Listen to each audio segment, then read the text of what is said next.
I don't want you to break and fall, or to break at all. I gotta say, to every mountain that comes your way, I'm the one to take. There'll be struggles, there'll be wounds, but that won't stop me coming through. I give it all to you. What would you do to what I do? There'll be struggles, there'll be wounds, but that won't stop me coming through. I give it all to you. What would you do to what I do? Take a round just to cover you. What would you do to what I do? I'd even stand to the gonna do. What would you do to what I do?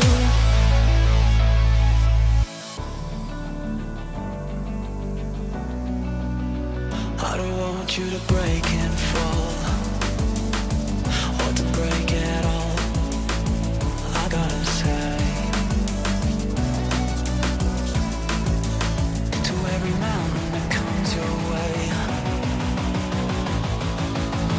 I'm the one to take.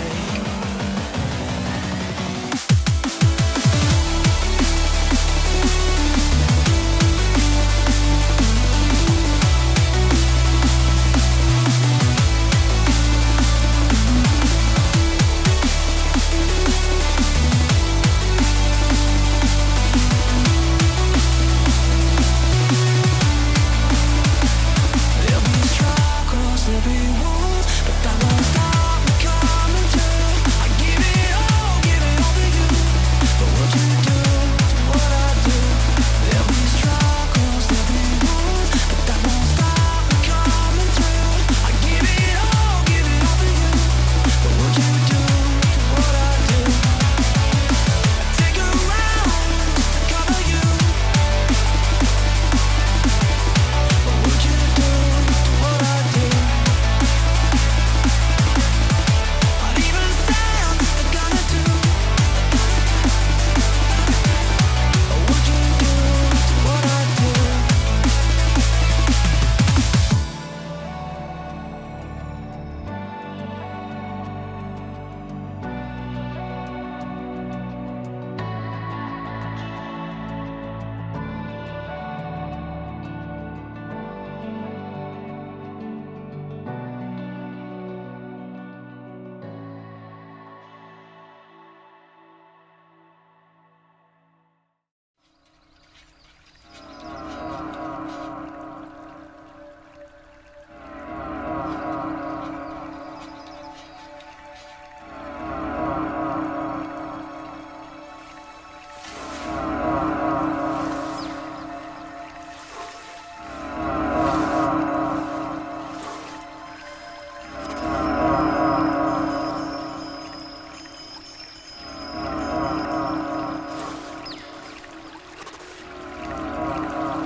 It's Spiritual Sunday. Who's ready to get biblically enlightened?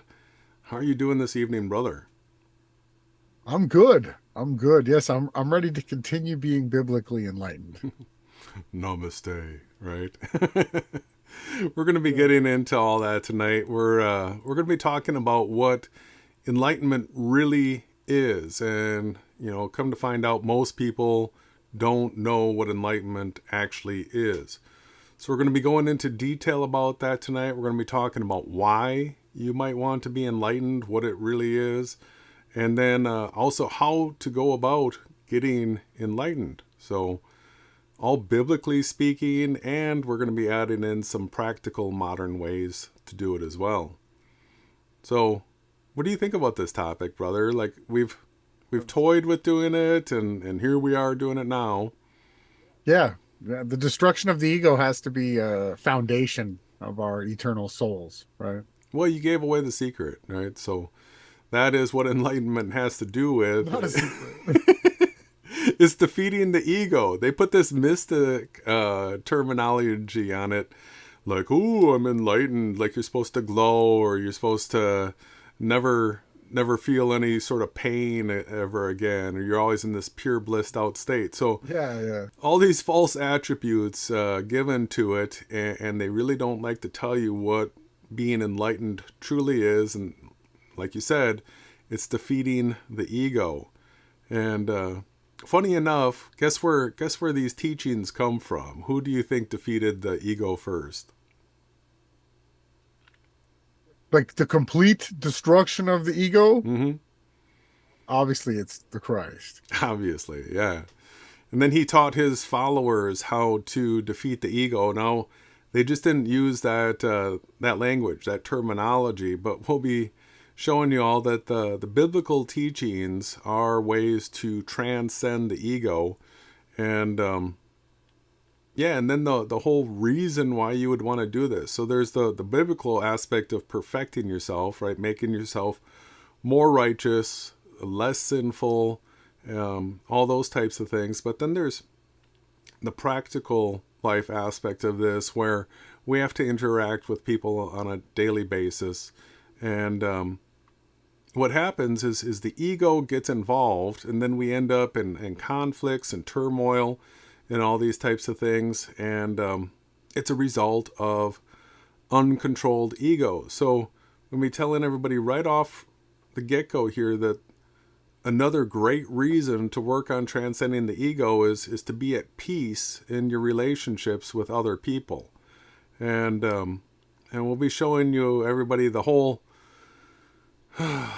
logical, mental, cerebral side of this, quote unquote, the scientific. And we'll be taking everybody to thoughts that you can play with and rationalize yourself, and test them and see that they're accurate and true, that they're based on sound principles. So we've got a bunch of studying that we want to go through regarding the ego, pointing out what it is, what other people are saying it is, what other people are saying you need to do in order to overcome the ego, and then comparing that to the scriptures. And then there's this spiritual teacher named Dr. David Hawkins that put out a map of consciousness that I want to talk about for a while, and go through that graphic in detail, because to me, and even as he described it, it's a tool. So once we have a graphic where we can place a whole bunch of energetic levels from the lowest up to the highest, and we can give labels to these different energies, now all of a sudden we have a common basis for being able to talk with each other about different mental conditions. And you gotta have the languaging and the common context in order to be able to have a conversation about a topic like this, where it's not material. We're talking about thoughts. We're talking about things inside of our heads. So that right there is going to lead to what I'm going to be offering is for people that are interested in this. We've got a small group, and I expected a small group, because very few and very far between are the people that would actually be interested in trying to defeat the ego. And but I think our audience right here is probably like a refined pot of, from all around the world, people that care about truth, people that care about working on themselves. They're going to end up here. So, we'll see how much interest there is. But we'll be talking about the ego, and we'll be explaining what it is that we're trying to share with people, how it's going to benefit you, how it's non-profit. We don't get anything out of this other than having a group of people that we can have better relationships with. And so that is our goal. Yeah. Yeah. It's basically just, the basic form of this. It's just controlling your thoughts. And to control your thoughts, you control your outcomes. Therefore, you don't hurt yourself or anyone around you, thus having a better karmic score. That's the bottom line. And it's going to be fun. So stick around, everybody. We got lots to get into. I know it's a very rare group that actually want to become better. And this will be an eternal thing. It's forever, right? This is a forever process. Tonight, we're just going to have a better look at it with some updated 2023 Sunday, November 19th graphics. Yeah, totally. So, I mean, here's the advantage. I followed this one teacher who described a path to defeating the ego, and he was a world-renowned psychiatrist. And so here's a big clue, here's a big tip right now. Defeating the ego is a battle of the mind, right? And so who's going to have better languaging, who's going to have a better rationale regarding the mind than a person that is a psychiatrist, especially one that has a good track record in therapy. So, a lot of these are things that I learned from this teacher. Now, he teaches a whole bunch of other nonsense. I'm going to have a big disclaimer regarding all the things that I know about this teacher that he teaches falsely. But having the things that he teaches well and having this common context and languaging and graphics to work from is it's beneficial. And then what we'll do is we'll just make some corrections to them, and from experiences that we've picked up along the way that we can now add to that. Yeah. So it's an analogies and all that kind of stuff, right? Because ultimately we're all our own teachers. We're all our own soulmates. We're all our own twin flames. We are all our own eternal, partners, our own, each with one another on our own. So there's no one to call a rabbi or teacher or this or that. And like Jason was saying, you get into that mode and you find flaws in people, and then you create expectations where you get let down by said teacher. So we're to call no one teacher but the spirit of Yahawashai, and he is what reveals all truth to us, and we have to be humble, right? So defeating the ego is like taking up your staff or your cross every day. You have to defeat the ego every single day. It's not I defeated the ego back in 2016 when I said this one prayer and it was gone. It like vanished like a ghost out of my... No, it's not the way. People are going to trigger you. It's hard. It's like getting in the corners in hockey and grinding the puck out. It's not an easy job, but it can become very easy through pattern and repetitions. And, it's just something that we're very interested in here is the evolution of the soul. And we have better language now than we would have had 2,000 years ago. We didn't have to stand on a soapbox and stuck within the perimeters of those languages. Now, Greek was a pretty good language. Graphics too. Just imagine the power of the graphics, memes, all that. Yeah, memes too. We do all that, memes, video memes, everything like that. But just working on ourselves every single day. That's the main thing here. They took a lot of what Christ taught. They stripped it out of the so-called inspired texts, they said, and then they turned those into other new age religions that actually help heal people, right? The teachings are what's important. The truth. It doesn't have to have a scripture number or a verse or a passage attached to it. Truth is truth, and defeating the ego is the most important truth. It's a foundation for our everlasting eternal souls. And what you just mentioned is going to be evidenced right as we get into this information. So attributing good teachings to bad sources, all that kind of stuff. So this is going to be great. Let's get into it. How does that sound, everybody? We'll see you on the other side of this break.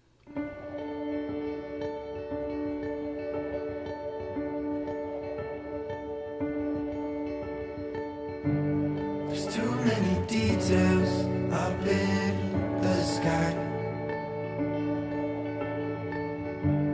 for me to ignore. It's a matter of time.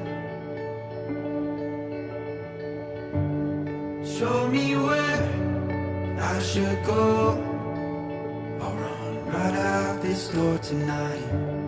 If I get scared, I'll speed up and won't stop till I see the light. Something keeps saying to run till it's sunny, I know. I'll just keep praying I go where God wants me to go. The longer I'm with you, the more I can see the unknown. There's so much to see when I follow the Holy Ghost. I take it all back if I had to choose, and take out a match and light up my fuse. No, I don't know everything, but I know that this path is right. Oh, this is heavenly. Yeah, I know what I felt tonight. Something keeps saying to run till it's sunny, I know. I'll just keep praying I go where God wants me to go. The longer I'm with you, the more I can see the unknown. There's so much to see when I follow the Holy Ghost.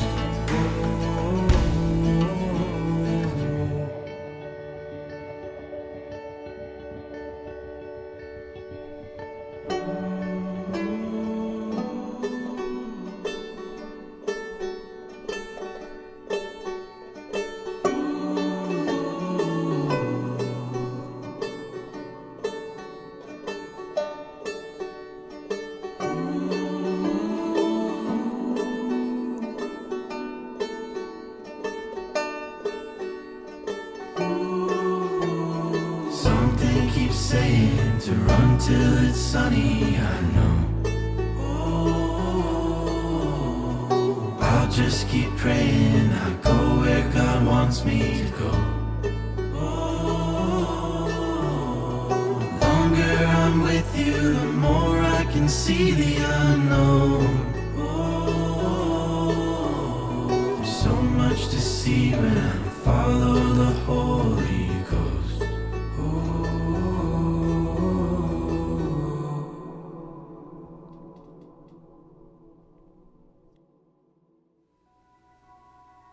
And we are back.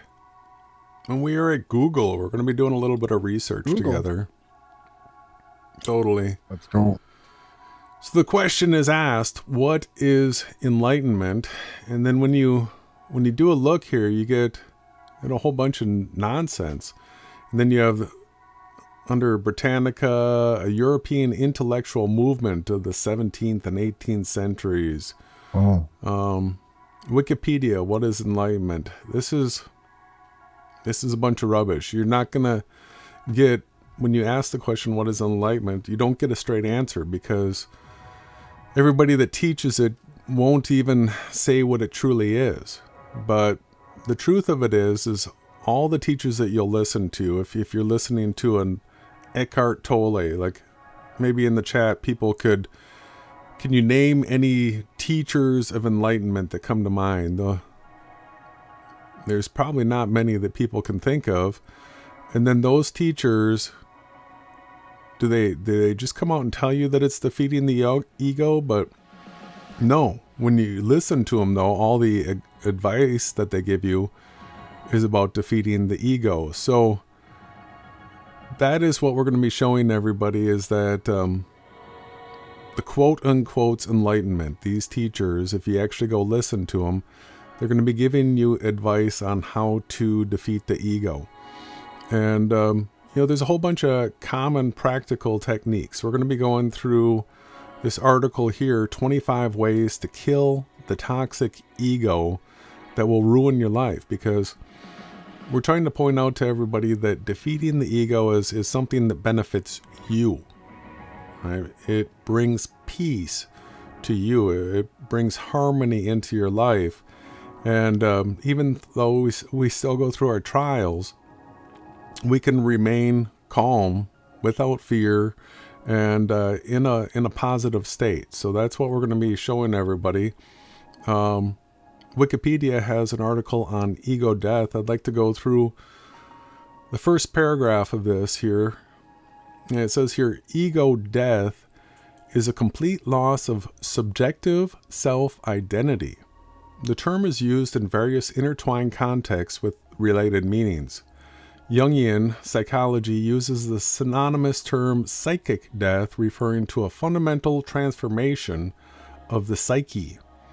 In death and rebirth mythology, now I don't understand why they throw this in here. We do believe in reincarnation, and but now all of a sudden they're quantifying this like this would only take place in reincarnation. But it says here, ego death is a phase of self-surrender and transition, as described by this guy in his research on the mythology of the hero's journey. Sounds like Freemason nonsense. It is a recurrent theme in world mythology and is used as a metaphor in some strands of contemporary Western thinking. Boom, straight into drugs. Yeah, so right away, in descriptions of drugs, the term is used synonymously with ego loss. Why would you use drugs and ego loss? No understanding or reason behind that, except it actually is against the narrative of what you want when you're looking up for how to defeat the ego. Yeah, the drug becomes made by the human body. You don't have to ingest it. So yeah, all of a sudden we're talking about ego death, and we've got drugs and LSD coming up. The concept is also used in contemporary New Age spirituality and the modern understanding of Eastern religions to describe a permanent loss of attachment to a separate sense of self. Now this, and self-centeredness. So this right here is actually good teaching, but they're ascribing it to the New Age and Eastern religions. We're going to be pointing this all out. This conception is an influential part of Eckhart Tolle's teachings, where ego is presented as an accumulation of thoughts and emotions continuously identified with, which creates the idea and feeling of being a separate entity from oneself, and only by disidentifying one's consciousness from it can one truly be free of suffering. So this gets, we have the scriptures where we learned how to get free from suffering by the Christ, but it gets ascribed to Eckhart Tolle, and it gets turned into New Age and Eastern religion teachings, right? Wow, yeah. Yeah, so that is a problem there, everybody. Let's go back here to... That was the way Wikipedia described it. Let's go ahead and go through this article here, 25 Ways to Kill the Toxic Ego. And what we're going to see is what the modern psychology says about transcending the ego. And then we're going to go to the scriptures and see who originally taught that, right? Because this isn't taught by modern religions other than like the New Ages. So this article right here has got some good points, practical points, that if you wanted to start defeating the ego yourself today, here's 25 ways to do it. All right. But right away when we get into the article, we're going to see how they do this. The artist Marina Abramovich. You know who that is, right? It's the... Of course they're going to take it to the satanic spirit cooking witch that did a spirit cooking thing with Rothschild, right? Jacob. Yes, the first thing that's quoted in this article, they're shouting out Marina Abramovich. Yes. But let's see the points that are in the article and see that after ascribing this to one of the worst witches in the world, what are the points that they point out here as far as defeating the ego? So stop in here and add your 2 cents on every single one of these techniques. And then also we'll be doing that with the scriptures in just a bit. So number 1, adopt the beginner's mindset. It is impossible to learn that which one thinks one already knows. Epictetus says, when we let ego tell us that we have arrived and figured it all out, it prevents us from learning. Pick up a book on a subject you know next to nothing about. Walk through a library or a bookstore. Remind yourself how much you don't know. All right, so Like the first rule of Ego Club is you do not talk about the ego. No, I'm kidding. I mean, there's some pretty interesting rule here. well, it's a good idea to take this beginner's mindset if you're just setting out on the path, to think that you would be an expert already.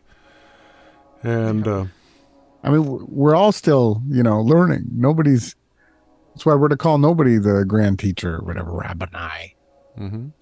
so here's another point they suggest: focus on the effort, not the outcome. So this is the doingness we could put in here. Doingness. This is works. All right. Focus on the works. Yep. With any creative endeavor, at some point, what we made leaves our hands. We can't let what happens after that point have any sway over us. We need to remember famous coach John Wooden's advice: success is peace of mind, which is a direct result of self-satisfaction in knowing that you made the effort to do your best to become the best that you are capable of becoming. Doing your best is what matters. Focus on that. Eternal rewards are just extra. All right, so putting the effort in. This is a tough place. This is cleaning the little pans underneath the burners on the stove. All right, and sitting there with a piece of steel wool and rubbing it until they're all sparkly clean. So it's the effort, it's the elbow grease, it's in the Karate Kid, the wax on, wax off, right? You got to put the effort in, and eventually that effort changes you as a person. So number 3, choose purpose over passion. Passion runs hot and burns out, while people with purpose think of it as passion combined with reason, are more dedicated and have control over their direction. Christopher McCandless was passionate when he went into the wild, but it didn't work well, right? The inventor of the Segway was passionate. Better to have clear-headed purpose. All right, so yeah, passion projects, they help get you started, but the passion can run out. So if you have a goal in mind, a purpose, it can outdo passion. 4, shun the comfort of talking and face the work. Void, Marlon Brando once said, is terrifying to most people. We talk endlessly on social media, getting validation and attention with fake internet points, avoiding the uncertainty of doing the difficult and frightening work required of any creative endeavor. As creatives, we need to shut up and get to work, to face the void, despite the pain of doing so. So what's another word for the void right here? Censorship? Well, boredom is the first one that came to my mind. So that blank empty spot is terrifying to most people. They try to fill it and keep themselves inundated with content and constantly It's a way to deal with it, yeah. Constantly being stimulated. So to be able to face the void or boredom, despite the pain of doing so. Kill your go ahead. There's a few of these points I'm not completely super excited about. The last one there is you actually want to fill your time up with purposeful things, not to spend your time just becoming void of anything, just sitting there with nothing on your mind all the time. No. Going to the void is a bad place because Bad place. Right? there's nothing in the void and there's nothing to experience the void. Therefore, there is no void. But we do experience in linear time boredom that comes up at times, and being able to just use that as mental time to dedicate it to your thoughts and to do this type of spiritual internal work, it actually helps get rid of the boredom, because now all of a sudden you're doing something again. So it's just when we run out of ideas that we end up in the void or boredom. So 5, kill your pride before you lose your head.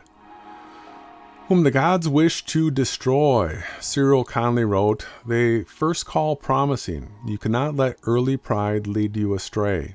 You must remind yourself every day how much work is left to be done, not how much you have done. You must remember that humility is the antidote to pride. Mm-hmm. It's a great attitude. Instead of thinking how much I've done, is how much I still have left or can do. Mm-hmm. And we'll be getting into scriptures. The scriptures teach humility. 6, stop telling yourself a story. There is no grand narrative. Well, we'll see what they have to say here. When you achieve any sort of success, you might think that success in the future is just the natural and expected next part of the story. This is a straightforward path to failure. By getting too cocky and overconfident. No, Jeff Bezos, the founder of Amazon, reminds himself that there was no aha moment for his billion-dollar behemoth. No, it was handed to him. No matter what he might read in his own press clippings, focus on the present moment, not the story. Yeah, so 6 right here is, we're gonna say 6 isn't gonna help you a whole lot. 7, learn to manage yourself and others. This guy was a brilliant engineer, but a poor manager of people and himself. One executive described his management style as chasing colored balloons. He was constantly distracted and abandoning one project for another. It's just not enough to be smart or right or a genius. It's gratifying to be the micromanaging, egotistical boss at the center of everything. But that's not how organizations grow and succeed. That's not how you can grow as a person either.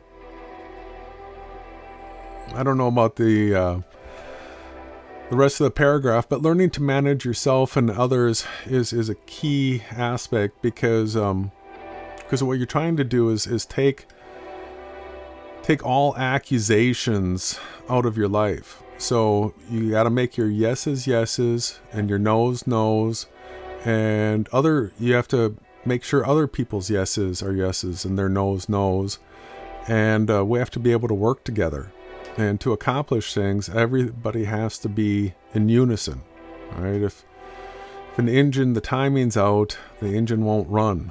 So we have to manage ourselves and others in order to get things accomplished. This is a group here that actually wants to accomplish things and not get stuck. Number 8, know what matters to you and ruthlessly say no to everything else. I like the sound of this so far. Pursue what the philosopher Seneca refers to as the euthymia, the tranquility of knowing what you are after and not being distracted by others. We accomplish this by having an honest conversation with ourselves and understanding our priorities and rejecting all the rest. Learning how to say no. First by saying no to ego, which wants it all. Lots of good advice in number 8 here. That's a good one. Like that one. So the knowing what you're after, you have to actually have sat down and contemplated all the things that you could be pursuing, and then selected something to pursue. So you have to have made choices, and then you have to see how other people fit into the picture. And the things that are going to distract you from your goals, you have to steer around. All right, so great advice there. And yes, the ego does want it all. 9, forget credit and recognition. Before Bill Belichick became the 4-time Super Bowl winning head coach of the New England Patriots, he made his way up the ranks of the NFL by doing grunt work and making his superiors look good without getting any credit. When we are starting out in our pursuits, we need to make an effort to trade short-term gratification for long-term payoff. Submit under people who are already successful and learn and absorb everything you can. Forget credit. Great advice. Yeah, so I'm thinking like in the trades. So you have in the trades a carpenter that's been doing something for 10 years, and then you have somebody that comes along and they're just learning it. So the guy who's just learning it needs to do the grunt work, to be there, to see the whole process and learn how to do it, so that he can then become the person that can do it. So yeah, in pretty much every aspect of life, be willing to do extra work if you're learning in the process. I mean, it's like if you want to learn how to do something, if you want to learn how to be a tree climber, you got to go to a tree trimming company and say, I want to learn how to trim trees, climb trees, and I'm willing to do it for nothing, right? Let them train you. But you can probably get some money for it too. Number 10, connect with nature and the world at large. Going into nature is a powerful feeling, and we need to tap into it as often as possible. Nothing draws us away from it more than material success. Go out there and reconnect with the world. Realize how small you are in relation to everything else. It is what the French philosopher, this guy, referred to as the oceanic feeling. There is no ego standing beneath giant redwoods or on the edge of a cliff or next to the crashing waves of the ocean. Some good points in there as far as if you're trying to do this work, one of the best ways to do it is to be out in nature if you can. I know sometimes you're in the north and it might be too cold to just hang out outside, but as much as you can spend time in nature doing this type of spiritual work, working on the ego, it is soothing and calming. Number 11, choose alive time over dead time. According to this offer, there are two types of time in our lives: dead time, when people are passive and waiting, and alive time, when people are learning and acting, utilizing every second. During failure, ego picks dead time. It fights back. I don't want this. I want whatever. I want it my way. It indulges in being angry, aggrieved, heartbroken. Don't let it. Choose a lifetime instead. It's a neat way of looking at it. Get out of your own head. This writer knows the dangers of the soundtrack we can play in our heads. The endless stream of self-aggrandizement, the recitation of one's specialness, of how much more open and gifted and brilliant and knowing and misunderstood and humble one is. That's what you could be hearing right now. Cut through that haze with courage and live with the tangible and real, no matter how uncomfortable. All right, so this topic, we're going to constantly be talking about that voice that you hear inside your head. All right, so when there's no noise coming out of our mouths, but we hear thoughts in our head and it sounds like English and we understand it and we think that we are the ones thinking it. We're going to be talking about that voice inside the head all the time, and how there's actually a third person witness observer that can actually get away from that conversation and sort of keep tabs on it. 13, let go of control. The poisonous need to control everything and micromanage is usually revealed with success. Ego starts saying it all must be done my way, even little things, even inconsequential things. The solution is straightforward. A smart man or woman must regularly remind themselves of the limits of their power and reach. It's simple, but not easy. So to understand that we do have to interface with a whole bunch of other people, right? Understand that they get to have their say as well. 14, place the mission and purpose above you. During the war, General Marshall, winner of a Peace Prize. Oh man, this sounds horrible. I'm just going to skip that one. That's bad. When you find yourself in a hole, stop digging. Act with fortitude and honor. If you cannot reasonably hope for a favorable extrication, do not plunge deeper. Have the courage to make a full stop. Our ego screams and rattles when it is wounded. We will then do anything to get out of trouble. Stop. Don't make things worse. Don't dig yourself further. Make a plan. All right, so when you find yourself in a hole, what do most people end up doing to get out of it? They lie. They make something up. All right, and that's always going to lead to a worse problem. We're going to be talking about that. 16, don't be deceived by recognition, money, and success. Stay sober. Success, money, and power can intoxicate. What is required in those moments is sobriety and a refusal to indulge.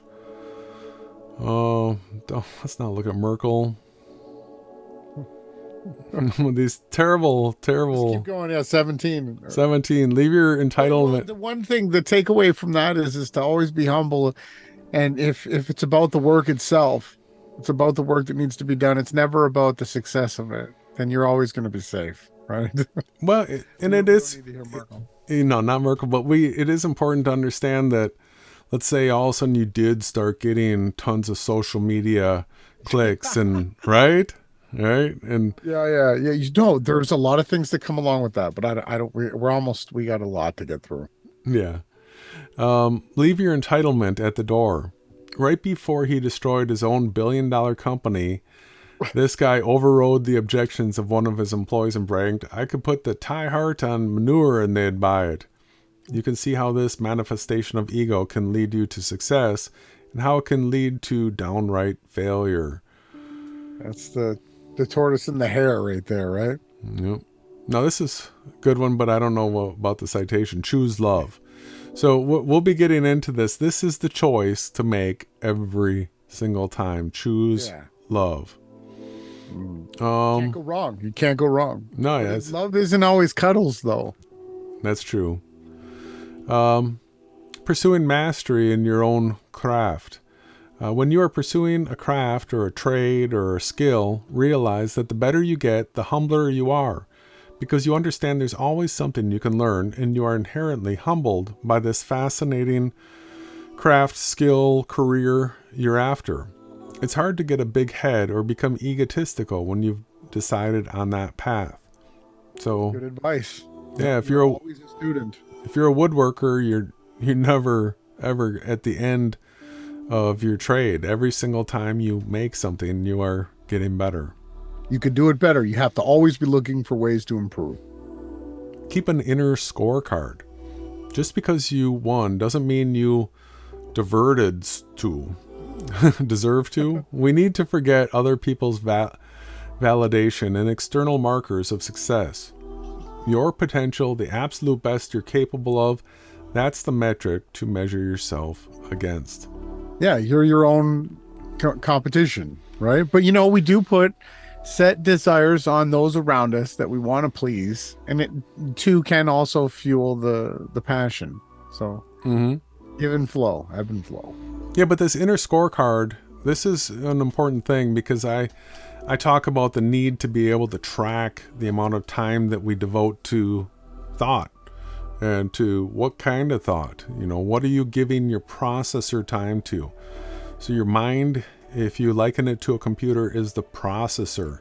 And, processors, even though they're supposed to be like these split multi-cores and stuff like this, things are done sequentially, one by one, at least in our minds. People that think that they can multitask and do 10 things at once, all they're doing is dividing up those 10 tasks into very small increments, and then they're giving their attention to each one of those things, dividing it up. Our minds can only process one thought at a time. You can only be thinking about one thing at a time. So where does it go? And so the inner scorecard is something that helps us track how are we doing, right? If we have set an objective for ourselves, we're going to work on these spiritual endeavors. How many minutes of thought are you dedicating, right? Well, and another major point is like the enjoying the victories on your scorecard. They're about getting check marks put down. When you see that you're shooting 30 at the ninth hole, you're like, yeah, look, this isn't bad, right? So yeah, it's a way of tracking. 21. Paranoia creates things to be paranoid about. He who indulges empty fears earns himself real fears, wrote this guy. This is manifesting here. So what you hold your mind to tends to manifest. So be paranoid, and guess what? Something to be paranoid about will show up. It's a part of the manifesting process. So controlling our minds to not think these thoughts is a way of preventing those situations from arising. 22, always stay a student. Put yourself in rooms where you're the least knowledgeable person. Observe and learn. That uncomfortable feeling, that defensiveness that you feel when your most deeply held assumptions are challenged, do it deliberately. Let it humble you. Remember how the physicist John Wheeler put it, as our island of knowledge grows, so does the shore of our ignorance. Profound, right? As the island gets bigger, the shore gets bigger. Yes. No one can degrade you. They degrade themselves. Ooh, this is an interesting twist. Ego is sensitive about slights, insults, and not getting their due. This is a waste of time. I mean, highlight this. We're just going to be harping on that. After this guy was asked to ride in a baggage car because of his race, someone rushed to apologize for this mistreatment. His reply, they cannot degrade Frederick Douglass. The soul that is within me no man can degrade. I am the one that is being degraded on account of this treatment, but those who are inflicting it, I am not the one that is being degraded on account of this treatment, but those who are afflicting it upon me. All right, that's flipping it around. Stop playing the image game. Focus on higher purpose. One of the best strategists of the last century would ask the promising young acolytes under him to be or to do. Which way will you go? That is, will you choose to fall in love with the image of how success looks like, or will you focus on a higher purpose? Will you pick obsessing over your title, number of fans, size of paycheck, or on real, tangible accomplishment? You know which way ego wants to go. So the image game. I mean, this whole social media phenomenon that we live in right now, it's really centered around this image game, right? The Instagram life. And 25, last point here, focus on the effort, not the result. This is so important. It is appearing twice.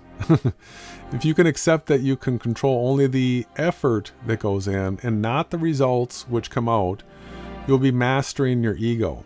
All work leaves our hands at some point. Ego wants to control everything, but it cannot control other people or their reactions. Focus on your end of the equation, leave them to theirs.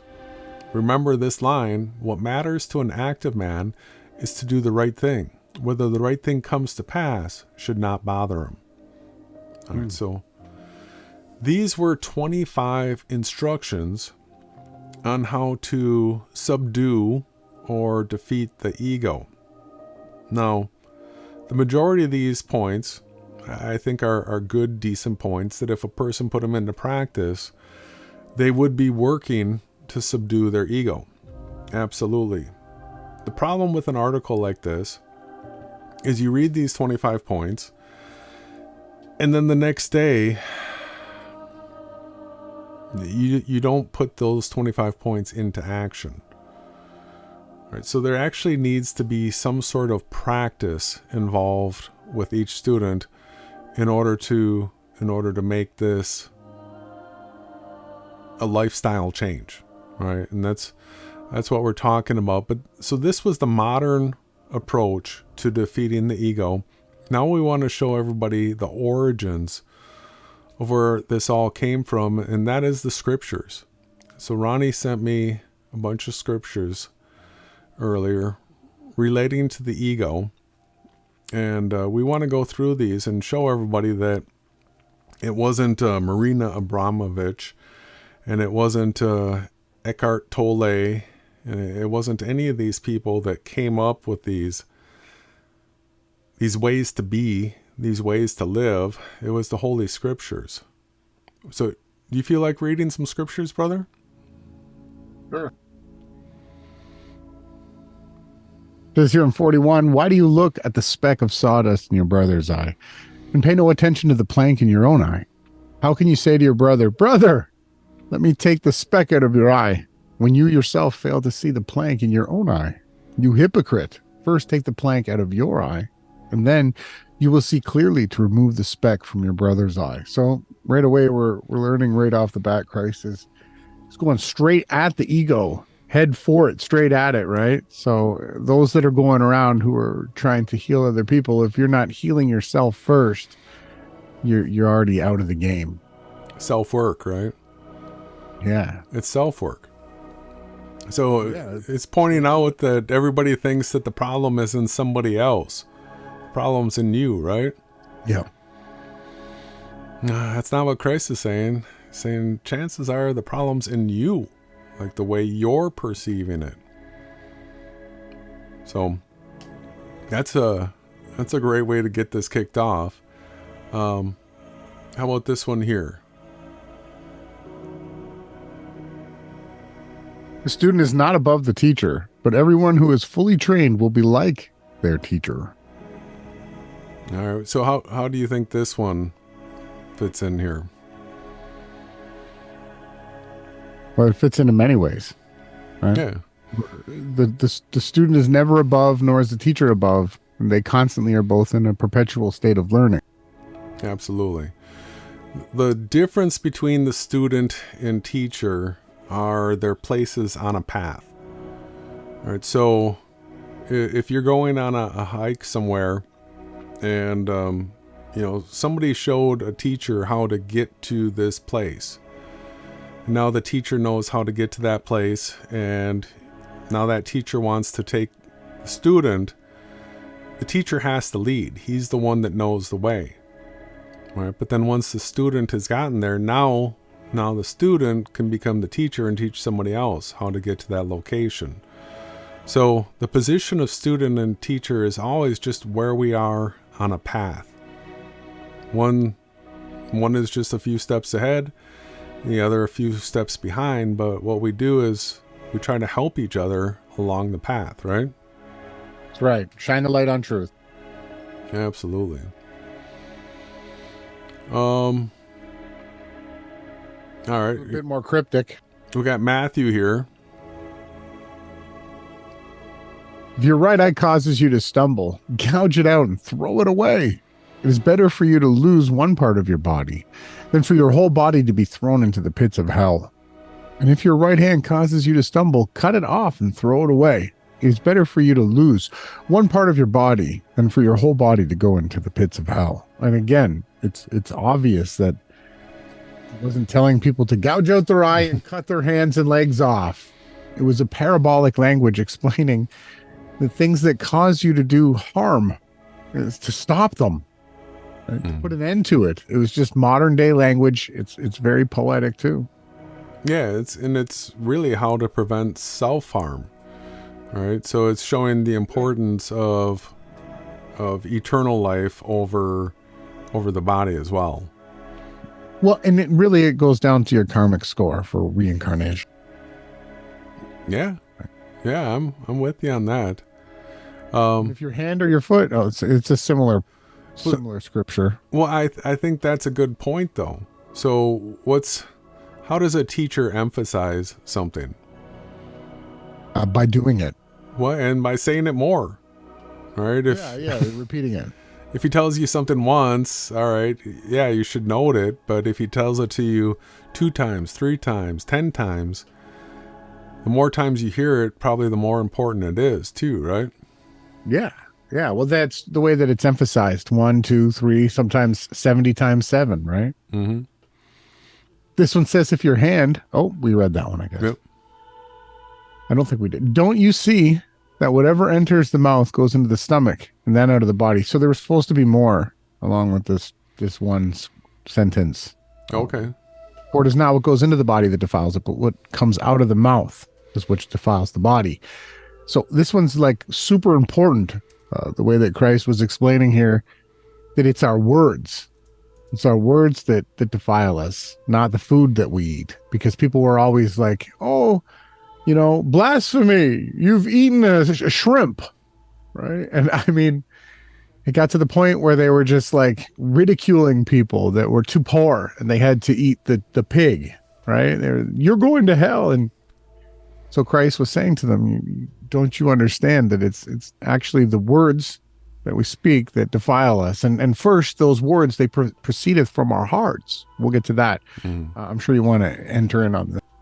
Yeah, so I did bring up the earlier part here. What goes into someone's mouth does not defile them, but what comes out of their mouth, that is what defiles them. So if you get real logical and you narrow it down to the ways that you can interact with this world, there's 3 ways.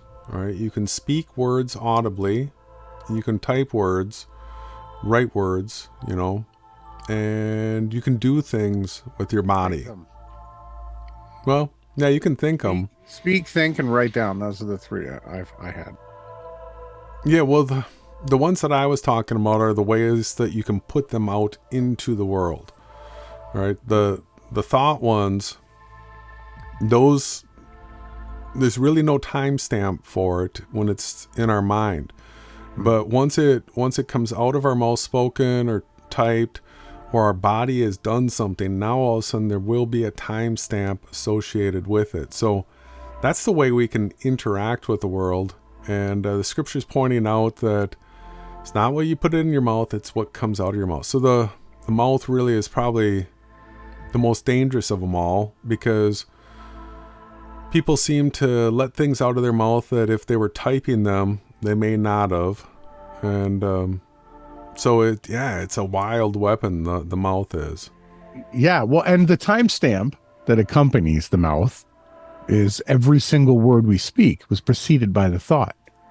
So every single thing we do and say, people can tell, oh, he must have thought of that first, right? In order to... He's on here. Yeah. Go ahead. He replied, in every plant that the Heavenly Father has not planted will be pulled up by the roots. So Christ could tell instantly that through this reincarnation and this whole entire process of life, he could see that a good gardener would come and prune and cut off dead parts of plants and, nourish things in certain ways. And that's the way that this whole eternal souls and life force really is.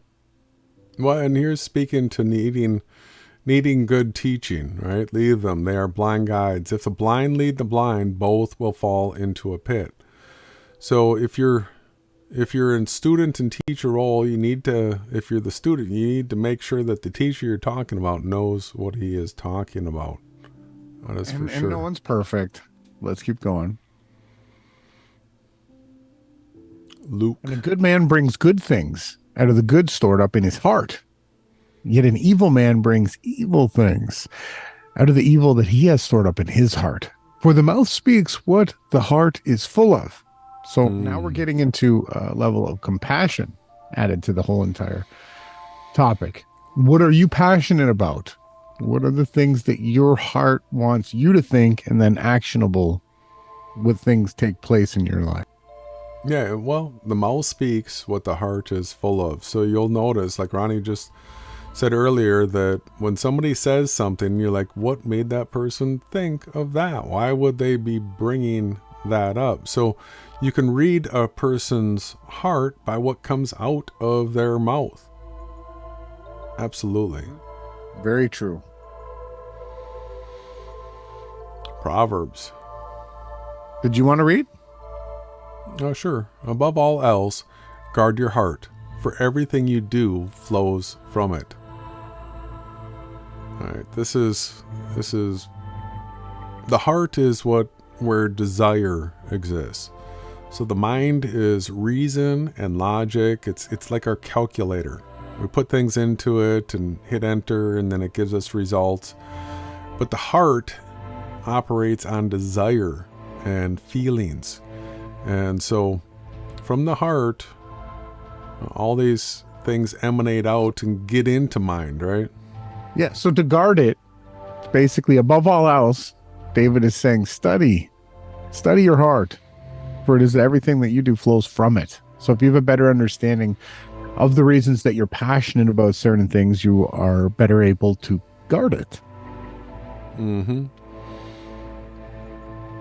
Psalms. I desire to do your will, my Elohim. Your law is within my heart. Now, there's a couple ways to look at this. You've got the heart, right? And then you have the desire to do the will of the Father. So this right here is where a person has to actually tune their heart to take out your own desire, all right, personal desire, and have the desire to do the will of the Father. And so it's replacing personal desires with the desires that you know are the will of the Father within your heart. Right? And that'll keep your mind clean too. We have John. My food, said Yahawashai, is to do the will of him who sent me and to finish his work. So this is just like the previous scripture where Christ even referred to doing the will as food. It's sustenance. Right. Yeah, he was the heavenly manna, right? That came down, the word. So the word is the way that the destruction of the ego is passed along, right? Again, out of the abundance of the heart comes the words. The words are written down. Jason shared with the different ways we can do action with our thoughts, and writing down the word is one of the most important ones. Yeah, and it actually even becomes sustenance, right? So Christ said it's his food. So now all of a sudden, when our will is to do the will of him that sent us, that's the Father, that we actually get sustained. My food, we get food from it. Every word that proceedeth from the mouth of the Father is the food. So this is the longer. This is the longer one. Gotcha. You want to read it? Sure. So, what's important here is this was an actual upgrade or update, right? Within the law of Moses. So it says here, a woman caught in adultery. Starts in verse 8. And Yahawashai returned unto the Mount of Olives, but early the next morning, he was back at the temple, and a crowd soon gathered, and he sat down and taught them. And he was speaking. The teachers of the religious law and the Pharisees brought a woman who had been caught in the act of adultery. And they put her in front of the crowd, and they said, Teacher, they said unto Christ, this woman was caught in the act of adultery. The law of Moses says to stone her. What do you say? They were trying to trap him into saying something they could use against him. But Yahawashai stooped down and wrote in the dust with his finger. And they kept demanding an answer, so he stood up again and said, all right, but let the one who has never sinned throw the first stone. Then he stooped down again and wrote in the dust. So hold on a second. They were saying, it says here in the law of Moses that an adulteress must be put to death. Right? And he said, first he bent down and wrote into the dirt, into the earth, into this virtual reality that we talk about. And he stood up and said, he who has no sin shall cast the first stone. Right? And they were all held into the account of the law of Moses, right? When Christ said that to them, none of them had not ever sinned. And then, so when the accusers heard this, they slipped away one by one, beginning with the oldest until Yahawashai was left in the middle of the crowd with only the woman. And Christ stood up again and said unto the woman, where are your accusers now? Didn't even one of them condemn you? Right? No, Yahawashai, she said. And Christ said, neither do I. Go and sin no more. So again, we can see that the understanding of what had been changed here was the fact that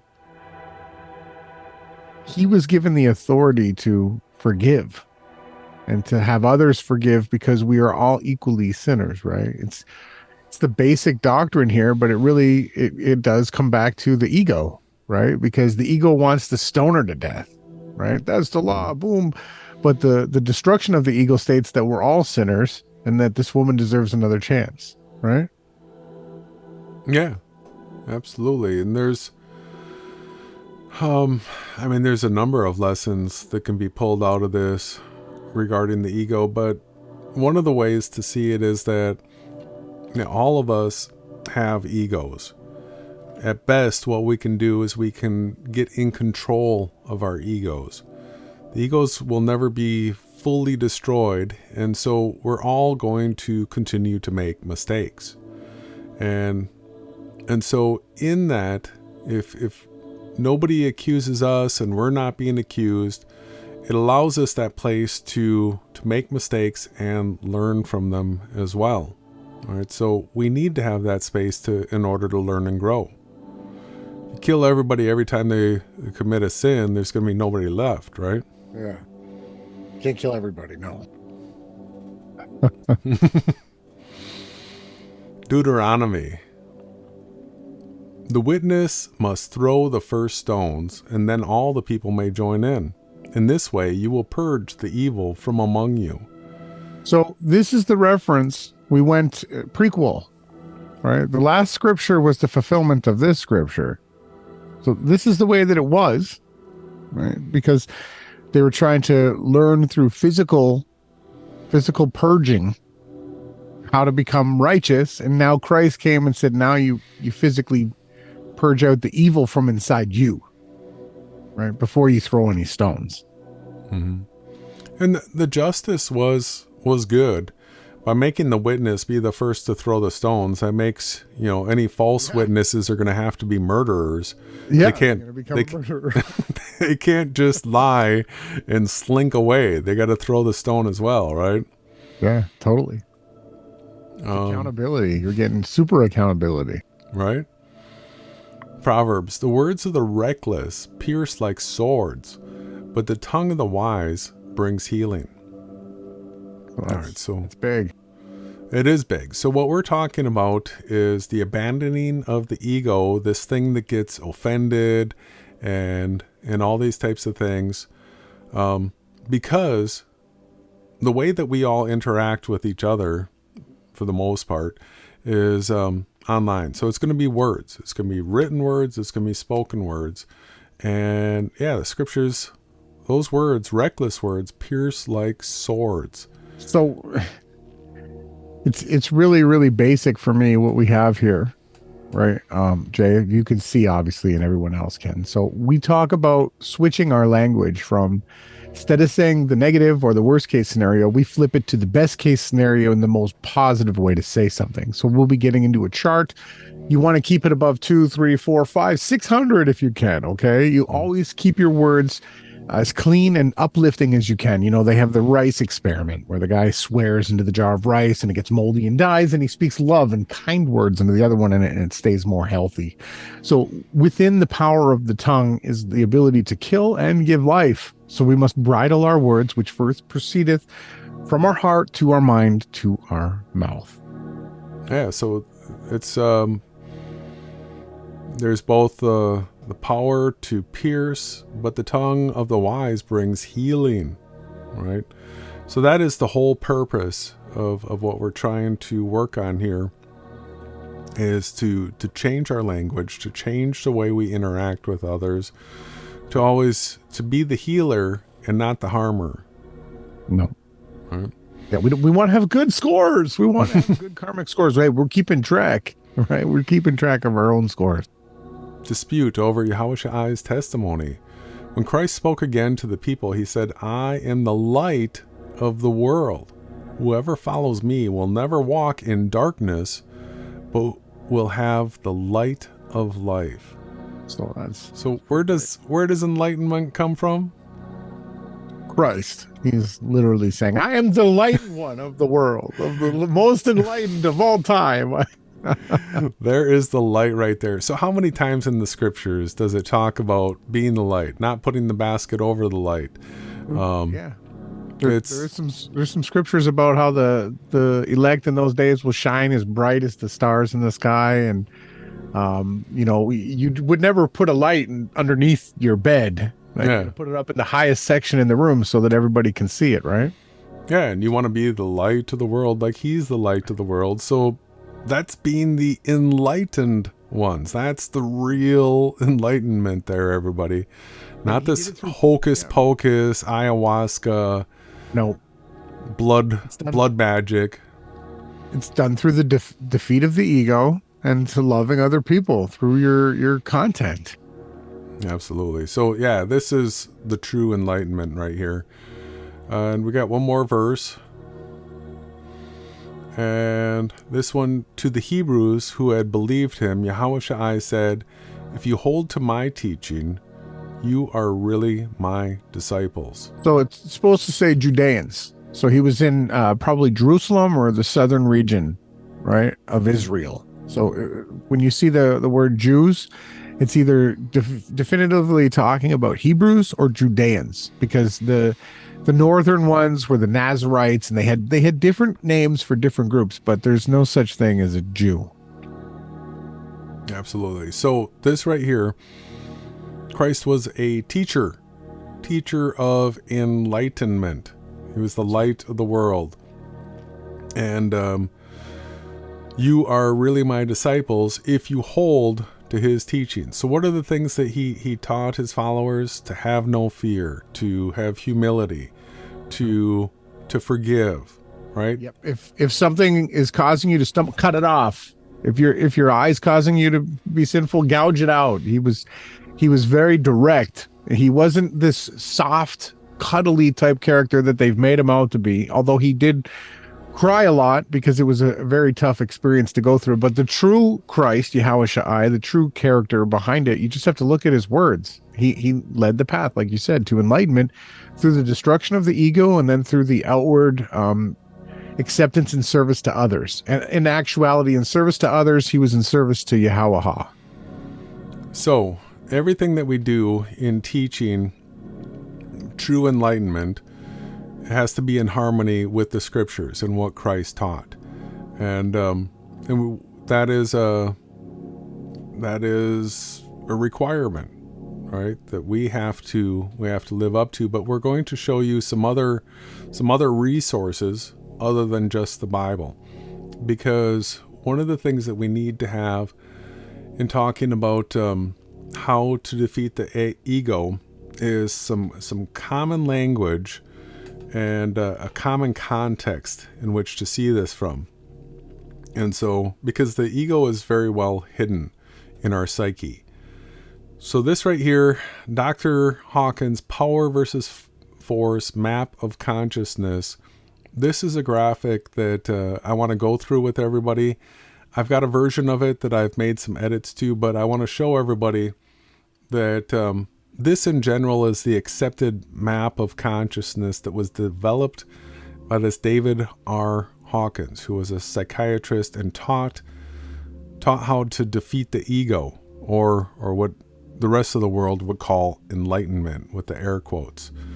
So this right here is actually super useful in us being able to communicate with each other regarding the ego. And so this right here is the way it shows up. Now, I've got some edits that I want to show you all. And I want to go through this in some detail here too. But I made it as big as I could.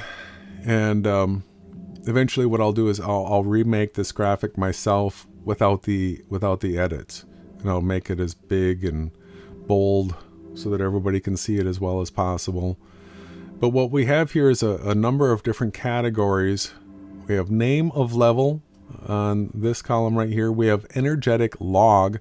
Log is short for logarithmic. We'll talk about that. We have predominant emotional state right here. We have view of life in this column. We have God view. We'll switch this over to Elohim view. And that's this column. And then process. All right, so here's a bunch of labels to put at different energy levels. And so one of the things that I did, and this is actually from the doctor's teachings, this is an amalgamation of a bunch of his slides here together. He didn't actually make this version of the chart right here. So what I did is I added over here anti-life below this red line, and pro-life above this line, which is something that he actually talked about. So then the anti-life, it has this label survival paradigm. In the pro-life area, it has reason and integrity up to a certain point, another red line. And then it has the spiritual paradigm from a certain point up. All right, so I want to start going through this and help people to understand this so that we can use this in communicating with each other regarding defeating the ego, because what you'll find is that you fall into one of these categories under name of level right here. And whatever category you fall into, then there's an energy number placed by it, and then there's these different labels that can be attached with each one of these states. So this red line right here, where I have it being anti-life below it and pro-life above it, I want you to understand that there's a quality change at this point, where all the energies above this point right here, you could think of it like the changing point of water, where this point right here is water, and once you hit this red line right here, that's when it turns to ice. It's the same material, right? It's water, but it's in two different states.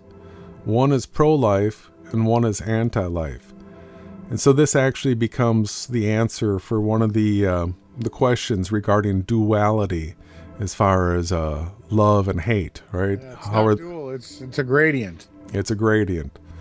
So what we're going to do is we're going to start at this red line right here, and let's work our way down from this point. And like I said, this would be water above, ice below, and then we've got this breaking point right here at 200. So as we go below this point, now all of a sudden when we're getting into the beginning of the anti-life energies, the strongest of the anti-life energies is pride. All right, so the emotional state attributed to pride is scorn. The view of life is demanding. The Elohim view is indifferent. And the process is inflation. Right, so the pride has an ego inflation to it. Now just above this, as soon as it turns to water and it's courage, you can see that all of a sudden once it becomes courage, it becomes empowerment. So there's a big difference between empowerment and inflation. This is false. It's not accurate. But we'll work our way down. So the next lower condition than pride is anger. It is the emotional state is hate. The view of life is antagonistic. The Elohim view vengeful, and the process is aggression.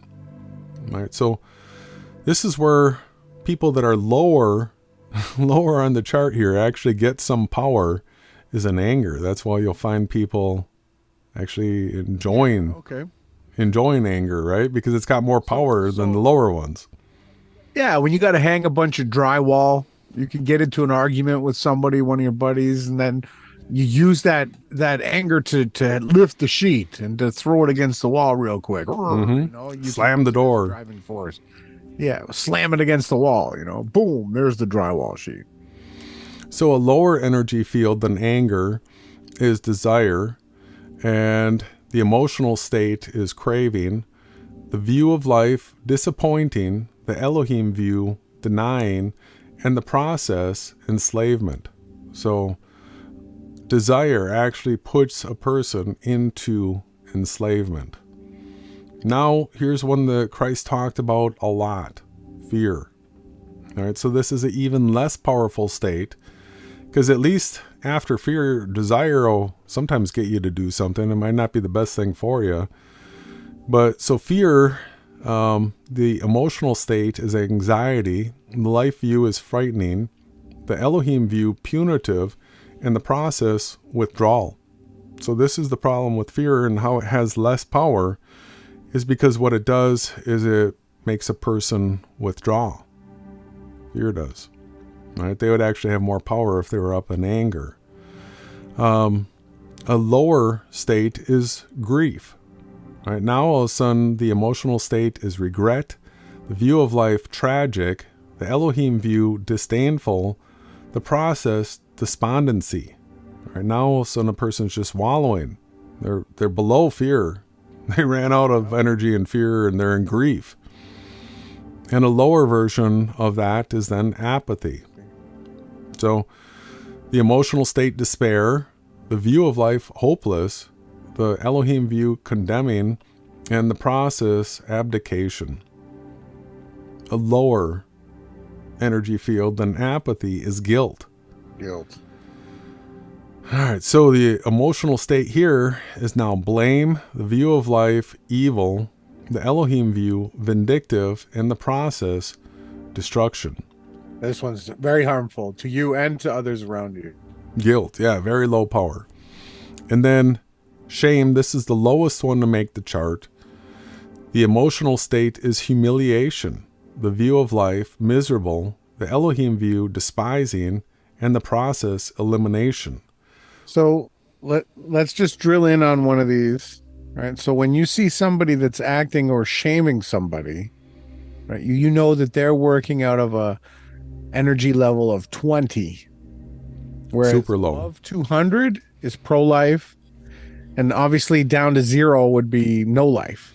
No life, death, yeah. So this shame is an energy field just before death. So to go lower than shame, person dies. There's no power left. Yeah. And so I want to talk about this energetic log, but let's go ahead and go through the pro-life ones, and then we'll talk about this energy column here so that we sort of get an understanding of what that is all about. So now we're going from ice to water. All of a sudden we hit that melting point and we're at courage. This is 200. And the emotional state is affirmation, the view of life feasible, the Elohim view permitting, and the process empowerment. Right now, all of a sudden, when a person has courage, the power shows up for them to do something where it didn't have to come from ego inflation, like in pride. Neutrality. This is a safe place to be. All right. The predominant emotional state is trust, the view of life satisfactory, the Elohim view enabling, and the process release. So now all of a sudden when you're neutral, you're not bound to any one government. Your alliance is not, you don't have to go this route. The Packers don't have to win, right? You can. Yeah, we could be just fine. Right? Yes. The next power level above this is willingness. The emotional state attached to that is optimism, the view of life hopeful, the Elohim view inspiring, and the process intention. So willingness, I really like that. willingness is the place where things get done. Actually, you got to have somebody willing to do it. Hey, I need 10 guys to help me move this from here to over there. Who raises their hands, right? The people that get it done do. Yeah. Great one. I really like that. Getting up into the 300s, you're starting to speak the language I really like. Yeah, everything down below that 200 line, we don't even like to think about, but I'm all excited now. I hear the next one, acceptance. And, I do enjoy working on these individual categories too. yeah. So acceptance, the emotional state attached to that is forgiveness, the view of life, harmonious, the Elohim view, merciful, and the process, transcendence. So now all of a sudden, not only is there a willingness, like a begrudging willingness, right? Who's going to help? But then all of a sudden the person that, hey, if we want to get this accomplished, we got to do this, right? Yeah. Or I accept that you had a bad day. I forgive you, and now let's work together to get through this. All right. So then we're coming up on another red line, which is going to be another state transition here. But let's go ahead. Turn it to a gas. Yes, exactly. Well, 2 parts oxygen or whatever. Yeah. So the top one in this category right here, which is reason and integrity, is reason. This is an emotional state of understanding, a view of life that is meaningful, an Elohim view that is wise, and the process is abstraction. So, Harpazoed. no. Sorry. No, so the people that are in this category right here are the people that have good logic and reason.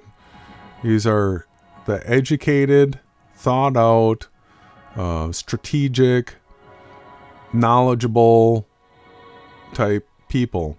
And so this right here actually becomes a barrier to getting to the level above.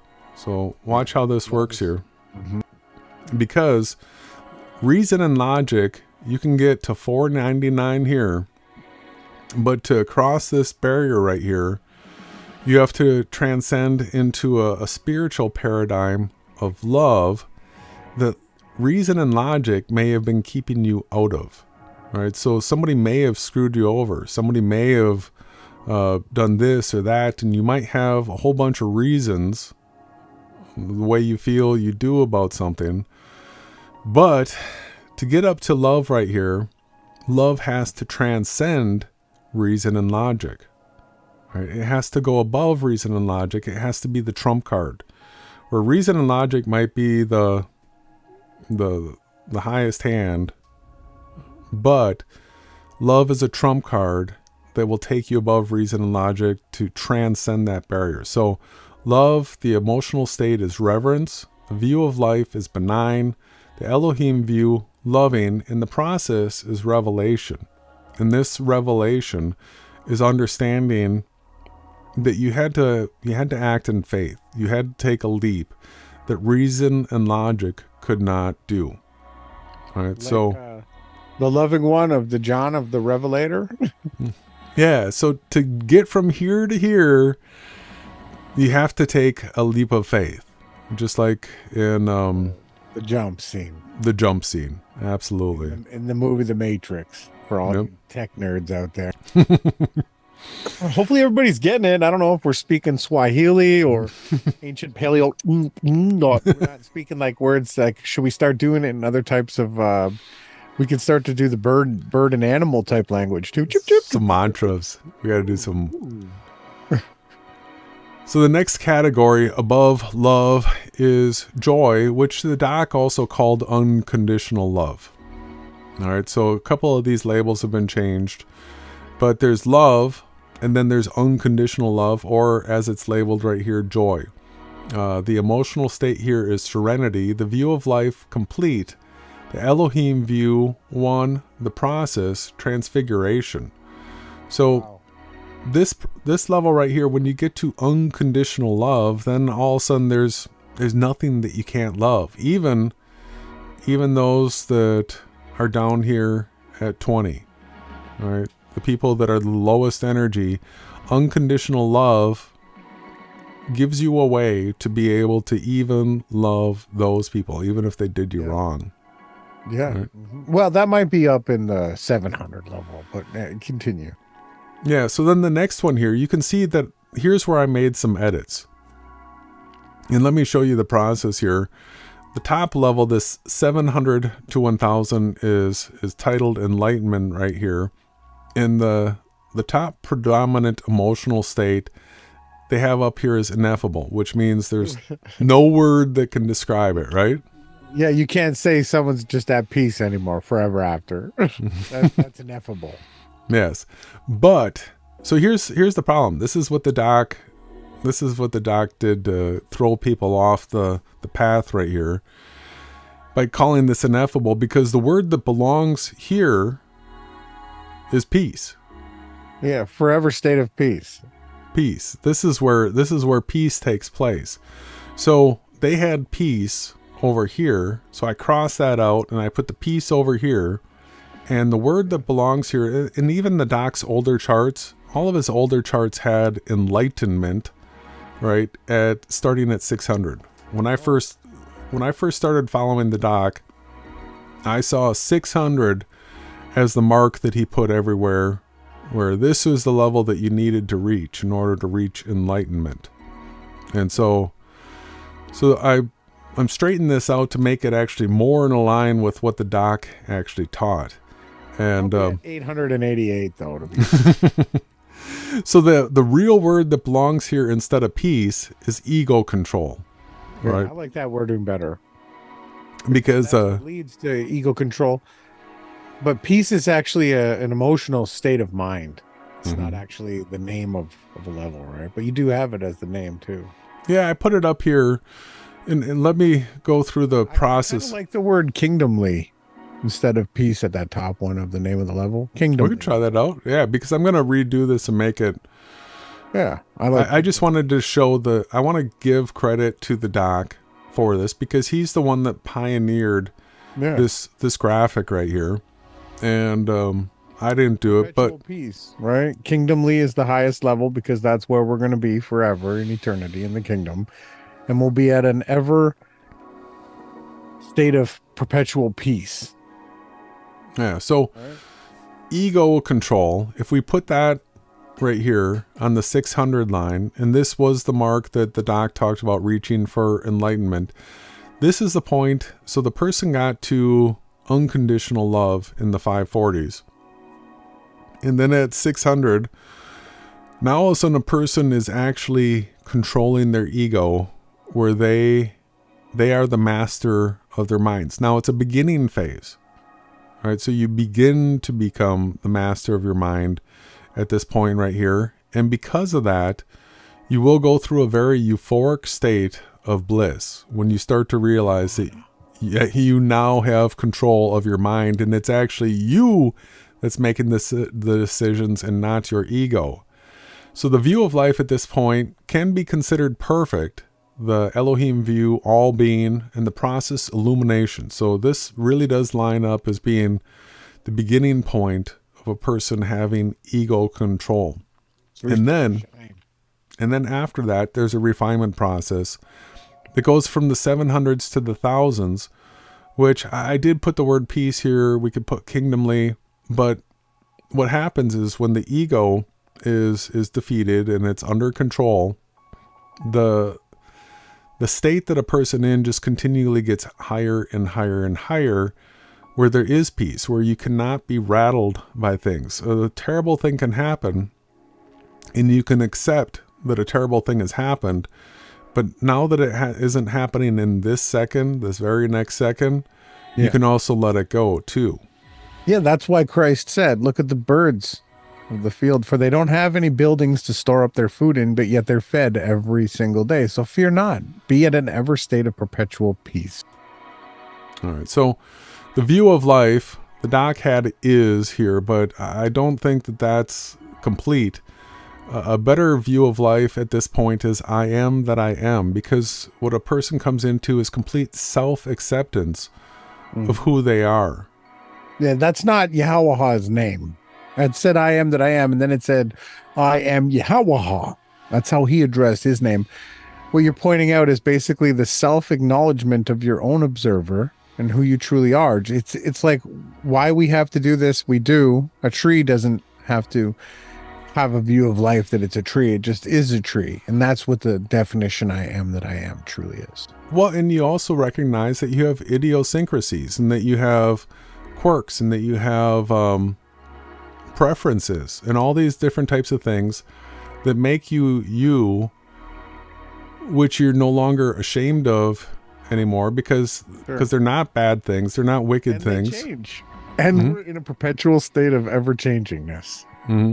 So a person can't just, from these lower states, accept I am that I am. I'm a bad guy. I like to rip people off. No, that doesn't work. No, it doesn't work like that, because in order to get out of these lower states right here, you have to be willing to accept logic and reason, and then overcome that logic and reason with love, and you have to be perfecting yourself, becoming the type of person that only wants to interact in a pro-life way with other people. It's hard. It's hard because then you look at, having to do call out videos and reproval and it's really tough when you look at each and every action and every thought and everything that you do. If you pull this chart up and you think, was that an act of acceptance or was I angry? And you have to be honest about it. So the Elohim view here I have as self-acceptance, which is to sort of reinforce this I am that I am, because you've been working on yourself, purifying yourself. You only act out of pro-life responses, that is, these 200 and above responses. All the other anti-life responses, they don't come out of your mouth, you don't type them, and your body doesn't act them out. So you work to a place of pure consciousness where you're aware of everything that comes into your mind, and that you're comfortable with everything that comes into your mind. Now, the New Agers and all these types of people, they will often put an arrow and they will call this top line here, the 1000, Christ consciousness. Oh yeah? Yeah, that's what they'll label this, They call it, huh? this level of consciousness here. Muhammad and Bhagavad Gita and all these people, they reached that, right? Christ consciousness. But what we know is Christ did reach it, and he did teach it, and he was the great teacher, and he was the light to the world. And since he's our teacher, then it is our goal to work our way up this scale as far and as best as we can. This is our self-work to do, each and every one of us. I want to add a little bit on this energetic log here. We've got... I want to show people how you can relate to this. Log. Log is logarithmic. So a logarithmic, what would it be? Function. Logarithmic function will create this hockey stick effect right here. Everybody's heard of the hockey stick. That is because it's a logarithm. And let's go back to that graphic. So the way to understand this number scale here is this is all arbitrary, right? Somebody made this up. You can't actually measure fear and say that's worth this amount of joules of electricity or something like that. But to help you see the power differential between this, the doc made a point of saying that this is a logarithmic scale. So the way to understand this is shame, with it being the lowest energy. Let's relate this to something that we can visualize ourselves, and let's call this 20 candles. All right, a person in shame has the power of 20 candles. Now, guilt, this is not the power of 30 candles.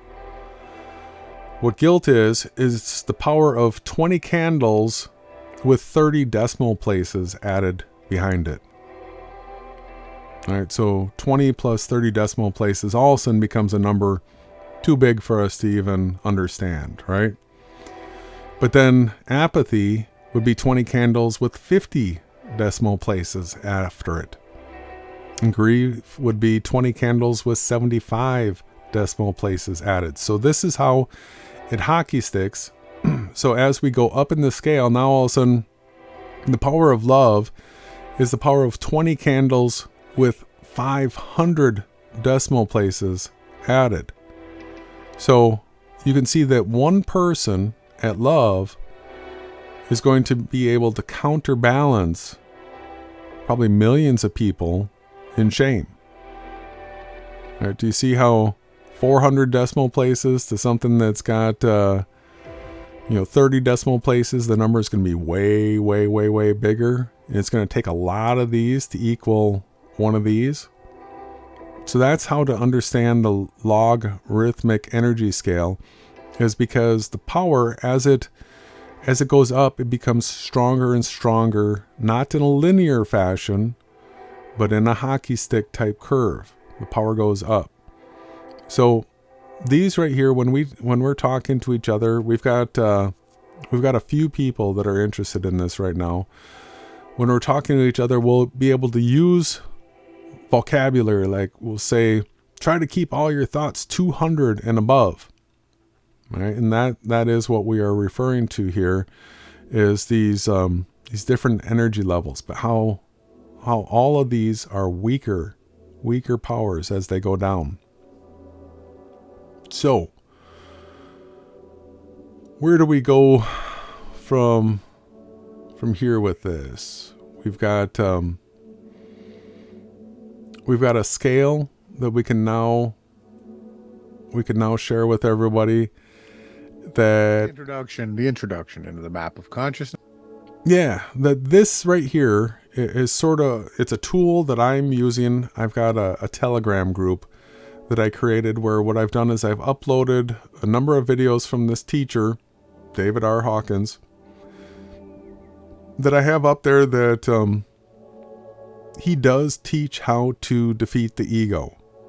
And he does it using reason and logic. So he actually teaches from reason and logic how to perceptualize the ego and how to get control of it.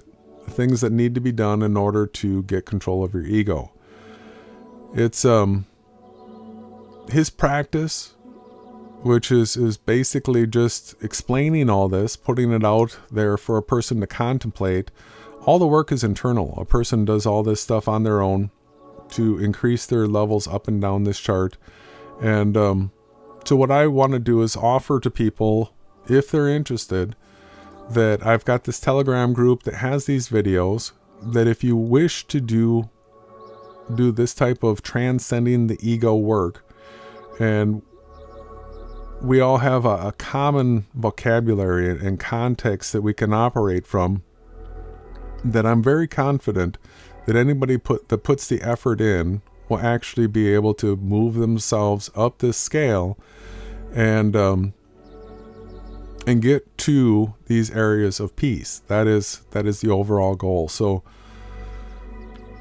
we can see that we've got a little while to wait probably for the Great Tribulation to kick off. And what we want to do is continue to get a closer group of people that actually care about self-work, actually want to work on themselves and are willing to follow the path of truth. And in that, we want to have these relationships with people that are free of conflict, that are free of the ego pitfalls that come along that will eventually usually disrupt the unity of a group. All right, so this right here, for the people that we communicate with, we talk raw. We talk about hard things, and we are just as wrong, critical of ourselves as we are with other people. And so we want everybody to be able to communicate together in peace and in harmony, and be able to lift each other up. So that Telegram group, if you look at the description box of this video here, let's go ahead and take a peek at this quick. If we look at the description box here, I say I have created a Telegram group that has a bunch of videos of the spiritual teacher I used to have uploaded to it. There are currently 4 members of this group that I have on Telegram. If you wish to be a part of the group, it is a place to watch those videos and ask questions. I'll respond the best I can for the benefit of the whole group. So this will be not a place for personal information, but for generalized questions of things that people just, they may have listened to a video and not quite understood what was being talked about, or how to implement it in our lives, that kind of stuff. And want to have general group answers for everybody, that once a question's asked, it can be of benefit to everybody in the group, because there's a good chance that you may have had the same question that somebody else asked. So in order to find this Telegram group, I'm going to tell everybody, since it's on Telegram, you're going to need to be on Telegram. And my Telegram link is right here. It's at Awake Souls. So if you are interested on Telegram, send me a message at Awake Souls. And what I'll do is, if you sound serious, if you actually do want to work on defeating the ego, I'll add you to that group. So it'll be easy to see who's legit, who's actually there to work on the ego, and who's there to test us. right? To see how the ego is going to respond to some people that just want to be troublemakers. But they always weed themselves out in the end. And so I just wanted to put that out there to everybody. We will probably continue to talk on this topic from time to time, but I know it's not one that's of big interest to most people. This is not something people generally want to do, is defeat the ego, right? Because why would the ego want you to defeat the ego? It doesn't want you to. Yeah, but we're living in a day where everybody's talking about narcissists, and everybody's talking about codependence, and everybody's talking about all these different issues that exist in everybody's personal lives. Everybody's got somebody around them that they have to deal with.